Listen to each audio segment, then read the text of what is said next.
So after reading chapter 1 of Learning from the Stranger, I learned that, so the main characters were King Abimelech, Abraham, and Sarah. And King Abimelech was a wealthy nomad from out east who traveled to Gerar, where Abraham and Sarah were living.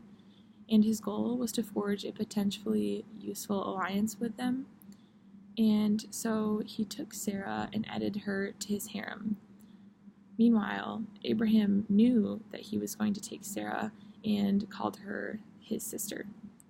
So God appeared to him in a vivid dream one night and told him to return Sarah because he could not just steal another man's wife. So he took Sarah, and he and all his descendants would die, and that was what the dream was that God told him. So he returned Sarah back to Abraham as God had told him in the dream, because he was worried that, as God said in his dream, that he would kill all of his descendants. So then after he brought Sarah back, then God forgave him. But why? Abraham noticed that there was no fear in God anymore in anyone, and he wanted to test this foreign king. So he let Sarah be taken by King Abimelech, and it was a test to see if he would answer to God's calling in his dream.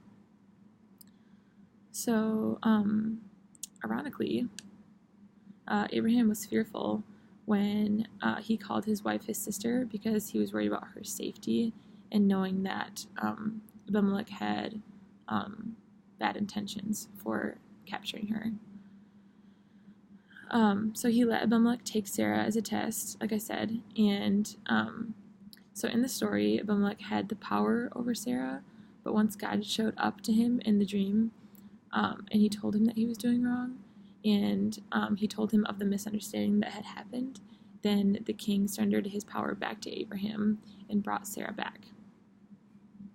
So once Abimelech gained the knowledge of his wrongdoing, he returned Sarah back to Abraham. And God used the situation as a lesson for both Abraham and Abimelech because he taught them fear, power, knowledge, and perspective. And this situation might have not made sense for Abraham or Sarah in the moment, but after Abimelech safely returned Sarah to Abraham, then Abraham, he was glad that he was faithful to God and listened to his call. So overall, I agree that God uses Abimelech and Abraham. He uses their weaknesses to teach them a valuable lesson about how to be like a man of God and and just how he wants them to be.